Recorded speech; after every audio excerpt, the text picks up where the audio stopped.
अस्सलाम वालेकुम स्टूडेंट्स, उम्मीद करती हूँ आपसे बिल्कुल खैरियत से होंगे। स्टूडेंट्स, हम इको 403 के लेसन नंबर 40 को देखेंगे।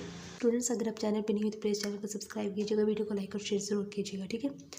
स्टूडेंट्स, आज हम जो है वो इन्वेस्टमेंट थ्योरीज़ के बारे में पढ़ेंगे। इसमें हमारे पास इन्वेस्टमेंट का जो है वो थोड़ा इंट्रोडक्शन दिया हुआ है। तो हमें ये पता होना चाहिए इन्वेस्टमेंट होती क्या चीज़ है। देखिए, इन्वेस्टमेंट जो ये होती है, जब हम कोई बिज़नेस करते हैं तो हमें जो है वो कुछ पैसा ऐड करना पड़ता है। ये 3-4 लोग मेंबर जो है वो मिलकर पैसा लगाते हैं और जो है वो एक बिज़नेस को जो है वो एक बिज़नेस जो है वो करते हैं, ठीक है। फिर उससे क्या होता है कि जितना भी इसका जो बेनिफिट होता है वो सब जो है वो आपस में डिवाइड कर लेते हैं, ठीक है। तो ये इन्वेस्टमेंट होती है कि जब आप किसी बिज़नेस पर जो है वो लगाते हैं, ये किसी भी काम के लिए जो है वो आप यूज़ करते हैं पैसे को, ठीक है। और ये हमारे पास इन्वेस्टमेंट होती है, ठीक है। यहाँ पे हमारे पास जो इन्वेस्टमेंट है, इसमें क्या लिखा गया हम इसको जो है वो सबसे पहले देखेंगे, ठीक है। हम इन्वेस्टमेंट के का जो है वो इंट्रोडक्शन को देखेंगे। ये जो है वो स्टार्ट में इंट्रोडक्शन बताया हुआ है, इन्वेस्टमेंट क्या करती है, क्या होता है इसमें। देखिए, सबसे पहले जो हमारे पास लाइन ड्रॉ जो मैंने हाईलाइट की वो ये कि investment is the most volatile component of GDP, और when expenditure on goods and services fall during a recession, much of the decline is usually due to drop in investment spending, ठीक है। उसमें जो है वो यही बताया गया है कि इन्वेस्टमेंट जीडीपी का जो है वो एक वोलेटाइल कंपोनेंट है, और रिसेशन के दौरान जो है वो इन्वेस्टमेंट स्पेंडिंग में कमी आती है। देखिए, रिसेशन क्या होता है, मैं आपको बताती हूँ कि रिसेशन जो है वो एक ऐसा टाइम होता है जब हमारी इकोनॉमी में रिडक्शन आ रही होती है, यानी कमी आ रही होती है, आई होती है। तो उस टाइम में जो है वो जीडीपी जो है हमारी ग्रॉस डोमेस्टिक प्रोडक्ट, उसमें भी कमी आ जाती है, और इस वजह से जो है वो अनएम्प्लॉयमेंट में इजाफा हो जाता है, और लोगों के पास जो है वो पैसे जो खर्च करने के लिए जो है वो पैसे नहीं होते, ठीक है। ये हमारे पास रिसेशन होता है। तो ये कहा गया कि रिसेशन के दौरान, ठीक है, यानी जब हमारे पास जो जीडीपी का में कमी आ जाती है और हमारे पास जो है वो इकोनॉमी में कमी होती है, तो उस दौरान जो है वो इन्वेस्टमेंट स्पेंडिंग में भी कमी आ जाती है। क्यों? क्योंकि लोगों के पास जितना पैसा होता है तो वो इन्वेस्टमेंट कर सकते हैं, नहीं होता तो वो इन्वेस्टमेंट नहीं कर सकते, ठीक है। तो फिर जो है वो ये कहते हैं कि हमारे पास economist study investment to better understand the fluctuations in the economy output of good and services. The models of GDP such as ISLM model were based on a simple investment functions relating investment to real interest rate I is equal to IR। तो वो ये कहते हैं कि जो economists होते हैं वो इन्वेस्टमेंट का जो है वो बहुत ध्यान से जो है वो इसका जो है वो स्टडी करते हैं कि वो इकोनॉमी की आउटपुट की फ्लक्चुएशंस को समझ सकें, ठीक है। उन्होंने वो इन्वेस्टमेंट की थोड़ी जो है वो स्टडी करते हैं, और इन्वेस्टमेंट जो फंक्शंस है वो रियल इंटरेस्ट रेट के से जो है वो रिलेटेड होता है, ठीक है। फिर उसमें ये कहा जाता है कि that function states that an increase in the real interest rate reduce investment. Here we look more closely at the theory behind this investment functions. तो मतलब वो कहते हैं कि इस फंक्शंस के वजह से जो है वो रियल इंटरेस्ट रेट में क्या आ जाता है, इसमें भी जो है वो हमारे पास इन्वेस्टमेंट में कमी आ जाती है, ठीक है। तो ये हम लोगों ने जो है वो कर लेना है। इसके बाद स्टूडेंट्स हमारे पास आ जाता है 3 टाइप्स ऑफ इन्वेस्टमेंट स्पेंडिंग। इसमें जो है वो हम इन की 3 टाइप्स हैं इन्वेस्टमेंट स्पेंड करने के लिए। ये भी वो कौन कौन सी टाइप है वो देखिए। We shall build models of each type of investment to explain the fluctuations in the economy. इसमें वो ये कहते हैं कि इस इकोनॉमी में जो है, इकोनॉमिक्स में जो है वो इन्वेस्टमेंट स्पेंडिंग के जो हम 3 जो टाइप्स पढ़ रहे हैं, ठीक है। इसमें ये होगा कि इन्वेस्टमेंट स्पेंडिंग के 3 जो हम पढ़ेंगे वो कैसे हैं। वो मॉडल्स हमारे पास ये है कि एक तो इन्वेस्टमेंट और इंटरेस्ट रेट के बीच जो है वो कहते हैं कि क्यों नेगेटिव रिलेशनशिप है, जो आपने यहाँ पे देखा होगा कि why investment is negatively related to the interest rate, के जो इन्वेस्टमेंट और इंटरेस्ट रेट के दरमियान जो है वो क्यों नेगेटिव रिलेशनशिप है। दूसरा जो पॉइंट है वो ये है कि what causes investment functions to shift, के इन्वेस्टमेंट फंक्शन जो है वो क्यों शिफ्ट होती है, ठीक है। थर्ड जो क्वेश्चन वो ये है कि why does investment rise during बूम्स and fall during recessions, के बूम्स के दौरान जो है वो इन्वेस्टमेंट क्यों जो है वो बढ़ता है, और रिसेशंस के दौरान जो है वो क्यों गिर जाता है। ये 3 जो है वो उन्होंने क्वेश्चंस उठाए हैं यहाँ से। तो इस मॉडल्स में जो है वो इन्वेस्टमेंट स्पेंडिंग के 3 जो हमें जो है वो ये समझाने के लिए, हमारी मदद करने के लिए बताया गया कि जिससे इकोनॉमी में होने वाली फ्लक्चुएशंस को जो है वो बेहतर तरीके से जो है वो हम समझ सकें ताकि, ठीक है। इसके बाद स्टूडेंट्स हमारे पास आ जाता है business fixed investment. Business fix इस इन्वेस्टमेंट में क्या होता है कि the largest piece of investment spending about 3/4 of total is business fixed investment. और बिजनेस जो है वो these investment goods are bought by firms for use in future production. देखिए, मैं आपको बताती हूँ कि ये जो बिजनेस फिक्स्ड इन्वेस्टमेंट है, इसके बारे में जो है वो ये जो बिज़नेस फिक्स्ड है वो इन्वेस्टमेंट के बारे में है। बिज़नेस फिक्स्ड क्या है, इन्वेस्टमेंट के बारे में है। और बिज़नेस फिक्स्ड इन्वेस्टमेंट वो इन्वेस्टमेंट होती है जो फर्म्स जो है वो फ्यूचर प्रोडक्शन के लिए कैपिटल गुड्स को ख़रीदते हैं। यानी वो कैपिटल्स गुड्स को ख़रीदेंगे ताकि उनके जो आने वाला जो फ्यूचर में उन्होंने जो प्रोडक्शन करनी है उनमें वो काम आ सके। ठीक है, तो ये इन्वेस्टमेंट स्पेंडिंग का जो है वो सबसे बड़ा हिस्सा जो वो लगाते हैं वो 3/4 के लगभग होता है। और इसमें जो है वो जो यूज़ होने वाली चीज़ें हैं जैसे कि फैक्स मशीन्स होगी, फैक्ट्रीज़ होगी, कंप्यूटर्स, कंपनी कार्स वगैरह जो है ये सारी शामिल होती हैं इसमें। ठीक है, तो ये शामिल होती हैं। और इसके बाद वो कहते हैं कि 1 मिनट जी, अच्छा ये हमने जो पढ़ा है कि किधर गया, हाँ जी, बिज़नेस जो है वो this investment schools and bought by firms for use in future production के लिए हम जो है वो ख़रीदते हैं जो है वो कैपिटल्स वगैरह को। और this spending is for capital that will stay put for a while as opposed for inventory fair. ये हमने पढ़ लिया कि वो इसमें जो जो चीज़ें शामिल होती है। इसके बाद जो the standard model of business fixed investment is called the new classical model of investment. It examines the benefits and cost of owning capital goods. Here are 3 variables that shift investment, the marginal cost of production, the interest rate, tax rules. तो देखिए इसमें हमने ये पढ़ा है कि जो हमारे पास new classical model of investment है इसमें हमें जो है वो ये समझाने के लिए ये जो है वो एक स्टैंडर्ड मॉडल है। ठीक है, जो हमारे पास इन्वेस्टमेंट का जो स्टैंडर्ड मॉडल है वो न्यू क्लासिकल मॉडल कहलाता है। और ये मॉडल जो है कैपिटल गुड्स को ऑन करने के जो फ़ायदे और उसके ख़र्च को जो है वो एग्जामिन करता है। ठीक है, इसमें जो है वो 3 वेरिएबल्स हमें बताए गए, एक मार्जिनल प्रोडक्ट ऑफ कैपिटल, दूसरा इंटरेस्ट रेट है और तीसरा टैक्स रूल्स है। ठीक है, इसके बाद जो है वो स्टूडेंट्स हमारे पास वो कहते हैं कि to develop the model imagine that there are 2 kinds of firms, production firms that product goods and services using the capital that they rent. और दूसरा पॉइंट है कि rental firms that make all the investment in the economy. तो in reality how must firms perform both functions.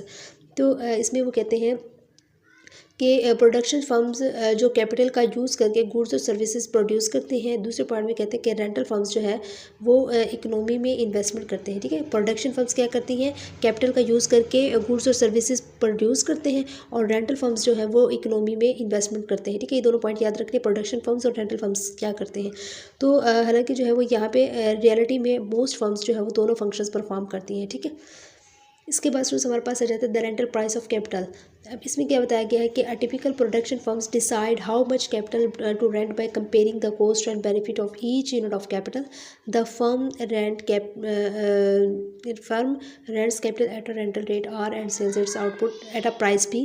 The real cost of a unit of capital to the production firms is R by P. The real benefit of a unit of capital is marginal production of capital.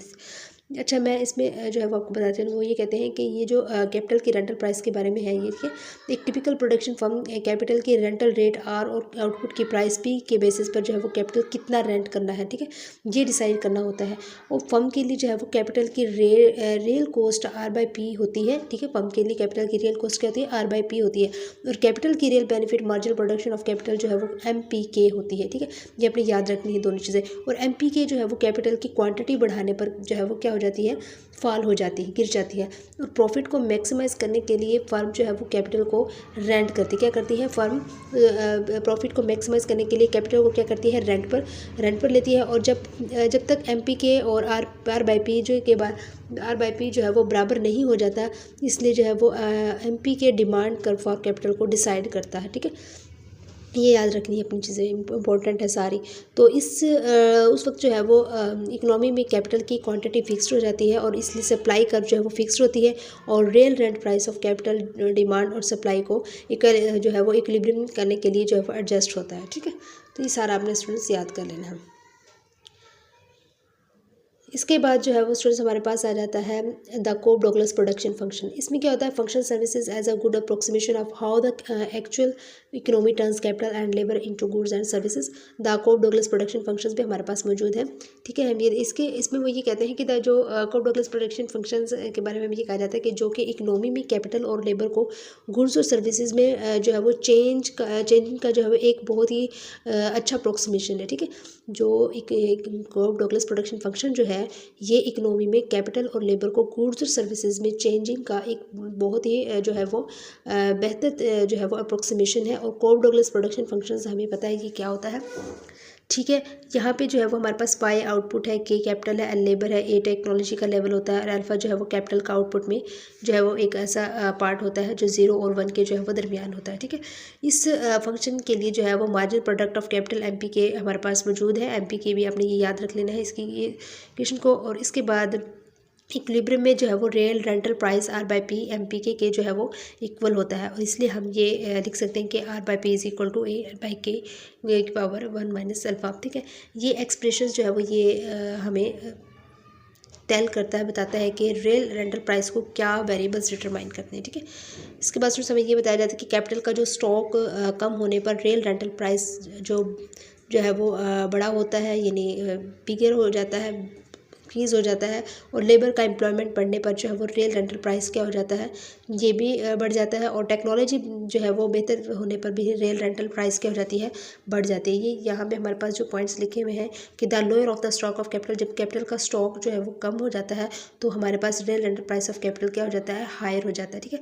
और जो है वो हमारे पास employment labour जो employed है, labour employed की जो amount है वो ग्रेटर होती है तो हमारे पास real rental price of capital भी हायर हो जाता है। ठीक है। और बेटर टेक्नोलॉजी होने से जो है वो हमारे पास real rental price of capital भी हायर हो जाता है। ठीक है। इवन के जो है वो हमें ये बताया गया कि जो इवेंट्स कैपिटल स्टॉक को कम करते हैं, एम्प्लॉयमेंट बढ़ाते हैं और जो ये टेक्नोलॉजी बेहतर करते हैं और ये इक्विलिब्रियम रियल रेंटल प्राइस को जो है वो बढ़ा कर देते हैं। ठीक है। इसके बाद आ जाता है द कॉस्ट ऑफ कैपिटल में। इसमें क्या कहा जाता है कि the rental firms just like car rental firms mainly by capital goods and rent them out. Let's consider the benefit and cost of owning capital. The benefit of owning capital is the real rent. अच्छा, इसमें मैं आपको बता दूं कि ये बताया गया है कि ये जो कैपिटल का कॉस्ट जो के बारे में हमें ये बताया जाता है कि रेंटल फर्म्स जैसे कि car rental firms capital goods जो है वो इसको बाय करते हैं और उन्हें रेंट पर देते हैं। यानी हम कोई चीज़ जो है वो रेंट पर लेते हैं, कार वगैरह लेते हैं तो उनको हम फिर ख़रीदने के बाद उन्हें रेंट पर देते हैं। इससे हमें जो है वो फ़ायदे हासिल होते हैं। कैपिटल ओन करने के फ़ायदे जो उस पर जो स्पेंडिंग होती है उनको समझने के लिए हम ये देखते हैं कि जो इसका जो बेनिफिट क्या होता है जब real rental price of capital R by P जो है वो हर एक यूनिट ऑफ कैपिटल के लिए जो रेंटल फर्म ओन करती है और रेंट पर देती है। ठीक है। हर उसके लिए जो होती है। ठीक है। इसके बाद जो हमारे जो स्पेंडिंग में आ जाता है कि इंटरेस्ट ऑन लोन, ये जो है वो purchase price of a unit of capital P के और इंटरेस्ट रेट आई को जो है वो प्रोडक्ट आई का जो है प्रोडक्ट होता है। और इसलिए पी के कैपिटल की प्राइस में लॉस या गेन इस वजह से होता है कि ये पी के जो है वो प्लेस में जो है वो हो जाता है। ठीक है। इसके बाद डिप्रिसिएशन ये बताता है कि कैपिटल की वैल्यू में जो है वो कमी होती है जो वेयर एंड टेयर के जो है वो की वजह से होती है। ठीक है। इन को जो है वो जोड़कर हम कैपिटल का टोटल कॉस्ट निकाल सकते हैं। जितने भी हमारी स्पेंडिंग होती है इन सबको, जितनी भी स्पेंडिंग होती है उन सबको हम टोटल कर यानी ऐड करें तो फिर उससे जो है वो हम इसका टोटल कॉस्ट निकाल सकते हैं। ठीक है। हमारे पास ये आ जाता है the cost of capital depends on the price of capital पर जो है वो डिपेंड करती है the interest rate of changing of capital price and the depreciation rate. ठीक है। ये आपने कर लेना। इसके बाद हमारे पास स्टूडेंट्स आ जाती है एग्जांपल, ये आपने लाजमी करनी है। A car rental company buys जो है वो कार्स फॉर राइज